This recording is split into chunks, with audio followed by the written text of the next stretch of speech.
अस्सलाम वालेकुम dear students. आज हम फर्स्ट ईयर की बायोलॉजी बायोमॉलिक्यूल्स को स्टडी करेंगे।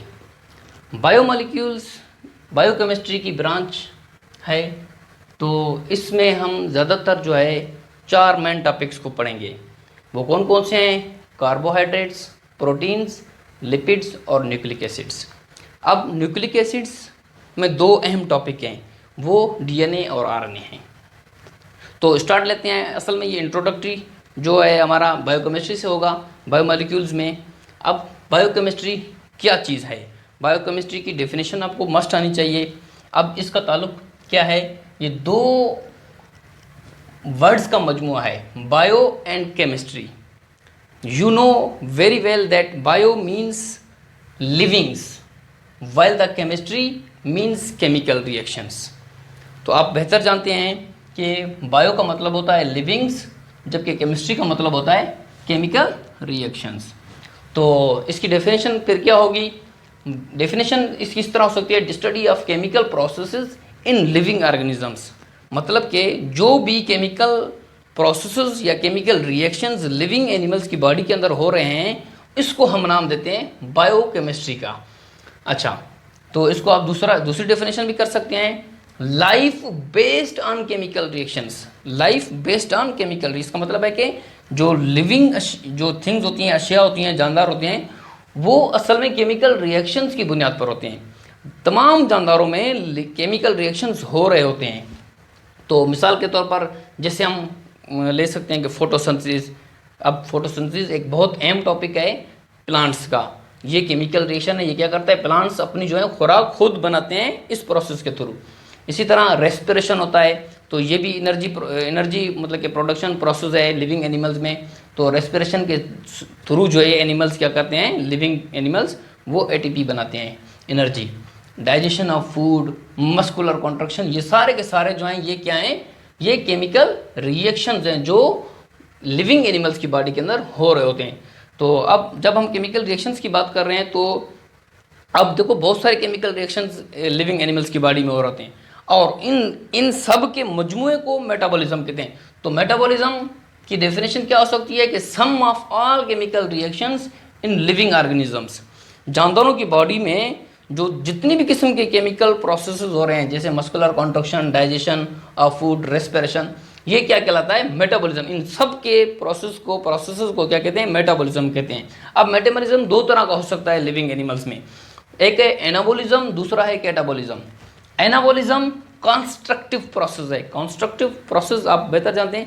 कंस्ट्रक्ट का मतलब होता है कि बनाना, फॉर्मेशन, किसी चीज़ के तख्लीक को कहते हैं।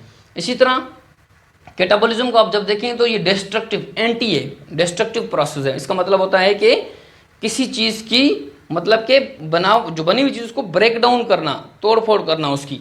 तो चलिए हम चलते हैं एनाबॉलिज्म और कैटाबॉलिज्म को समझते हैं कि ये क्या होते हैं। तो ये कंस्ट्रक्टिव प्रोसेस है। इसमें जो है लिविंग एनिमल क्या करते हैं? फॉर्मेशन करते हैं, मुख्तलिफ अज्जा को मिलाकर एक कंपाउंड बनाते हैं, या फिर सिमिलर मॉलिक्यूल्स मिलके क्या करते हैं? एक लार्जर कम्प्लेक्स मॉलिक्यूल बनाते हैं इस प्रोसेस के थ्रू। तो मिसाल कैसे हमारे पास एग्जांपल है फोटोसिंथेसिस। अब ये प्लांट में केमिकल रिएक्शन होता है। ये असल में होता क्या है? ये जो है कार्बन डाइऑक्साइड, वाटर और लाइट एनर्जी यहाँ पर इस्तेमाल हो रही है। ये आपने फ़र्क याद रखना है कि एनाबॉलिज्म एक कंस्ट्रक्टिव प्रोसेस है। सिमिलर मॉलिक्यूल्स कंबाइन करके लार्जर कम्प्लेक्स मॉलिक्यूल्स बनाते हैं। कैसे करते हैं आप देख लें। कार्बन डाइऑक्साइड, वाटर और लाइट एनर्जी, ये इन तीनों चीज़ों को इस्तेमाल करते हुए प्लांट्स क्या करते हैं? ग्लूकोज का मॉलिक्यूल बनाते हैं, जो कि लार्जर है कार्बन डाइऑक्साइड और वाटर के मॉलिक्यूल की निस्बत। अच्छा, और साथ साथ ऑक्सीजन की प्रोडक्शन भी होती है और वाटर भी प्रोडक्ट हो जाता है इस प्रोसेस के थ्रू। अच्छा, इसके अपोजिट अगर देखें कैटाबॉलिज्म, तो ये कंस्ट्रक्टिव था, ये डिस्ट्रक्टिव प्रोसेस है। इसमें तोड़फोड़ होती है। कैसे? लार्जर मॉलिक्यूल जो है या कम्प्लेक्स मॉलिक्यूल है वो ब्रोकन डाउन हो जाता है, ब्रेक डाउन हो जाता है। किसमें? सिंपल मॉलिक्यूल में। इसका जो एग्जांपल आपके तौर आप ले सकते हैं रेस्पिरेशन एक ऐसा प्रोसेस है जो कि लार्जर मॉलिक्यूल था। ग्लूकोज किससे बना हुआ था? Similar molecule, carbon dioxide, water और एनर्जी को इस्तेमाल करते हुए बना था, लार्जर मॉलिक्यूल था। अब ये लार्जर मॉलिक्यूल अपोजिट है, ऑक्सीजन को इस्तेमाल करते हुए ये क्या कर देगा, ब्रेक डाउन कर जाएगा किस चीज़ में, उसी प्रोडक्ट में जिससे ये बना था, कार्बन डाइऑक्साइड, वाटर। और यहाँ पर आपने फ़र्क याद रखना है कि यहाँ पर एटीपी यहाँ पर बाय प्रोडक्ट के तौर पर बन जाती है। तो यहाँ पर एनर्जी लाइट एनर्जी की फॉर्म में इस्तेमाल होती है, एनर्जी इस्तेमाल होती है यहाँ पर जो है खुद ब खुद बन जाती है इस प्रोसेस में। तो ये जो आपका क्या कहलाता है, मेटाबॉलिज्म के दो टाइप्स। अब देखते हैं कि केमिकल कंपोनेंट्स जो लिविंग एनिमल्स की बॉडी है उनमें कौन कौन से अज्जा इस्तेमाल हो रहे थे, कौन कौन से कंपाउंड इस्तेमाल हो रहे थे। तो chemical components used in living organisms, तो मेन तो 4 होते हैं, वो आपको मैं पहले बता चुका हूँ कि इस पूरे चैप्टर में हम इनको डिटेल में पढ़ेंगे इंशाल्लाह। लेकिन सरसरी नज़र में आपको मैं थोड़ा सा बता दूं कि कार्बोहाइड्रेट इसका मेन प्रोडक्ट है, इसके बाद प्रोटीन है, इसके बाद लिपिड्स हैं और उसके बाद न्यूक्लिक एसिड्स हैं। ये मेन टॉपिक हैं जो डिटेल में इंशाल्लाह हम पढ़ेंगे। इसके अलावा जो इनऑर्गेनिक कंपोनेंट्स होते हैं, विटामिन हैं, हार्मोन्स हैं, ठीक है, एंजाइम्स हैं, ये भी इस्तेमाल होते हैं लिविंग एनिमल्स की बॉडी में। और इनऑर्गेनिक मॉलिक्यूल्स भी इस्तेमाल होते हैं। इनऑर्गेनिक मॉलिक्यूल्स में आपका जो है साल्ट्स और इलेक्ट्रोलाइट्स आ जाते हैं। तो कार्बोहाइड्रेट, प्रोटीन और लिपिड्स, ये आपने याद रखना है कि ये जो है ये क्या करता है, एनर्जी है असल में। लिविंग एनिमल्स इनको इस्तेमाल करते हैं एनर्जी के तौर पर, कार्बोहाइड्रेट, प्रोटीन और लिपिड्स को। अब कार्बोहाइड्रेट क्या करता है, प्रोवाइड एनर्जी, ठीक है। प्रोटीन्स क्या करते हैं, एनर्जी करते हैं। और एनर्जी के साथ साथ ये बिल्डिंग मटेरियल भी है, मतलब कि लिविंग एनिमल टोटली जो है इन्हीं से तकरीबन बना हुआ है। और भी अज्जा हैं लेकिन ये बिल्डिंग मटेरियल के तौर पर जाना जाता है। इसके अलावा लिपिड्स भी एनर्जी प्रोवाइड करते हैं और साथ साथ ये लिपिड्स प्रोटेक्शन भी देते हैं, प्रोटेक्शन और इंसुलेशन का काम करते हैं। इंसुलेशन मतलब कि आउटर एनवायरनमेंट से प्रोटेक्ट करते हैं। अच्छा, इसके बाद न्यूक्लिक एसिड्स 2 हमारे पास होते हैं, 2 टाइप होती हैं। एक होता है DNA deoxy ribo nucleic acid, दूसरा होता है आरएनए राइबो न्यूक्लिक एसिड। अब ये क्या करते हैं, इनका क्या फंक्शन होता है, ये जेनेटिक इंफॉर्मेशन, न्यूक्लिक एसिड जो है ये क्या करता है, ये जेनेटिक इंफॉर्मेशन कैरी करता है। जेनेटिक मतलब कि वालदैन से जो खुशियाँ बच्चों में मुंतकिल हो जाती हैं उसमें ये हेल्प करते हैं।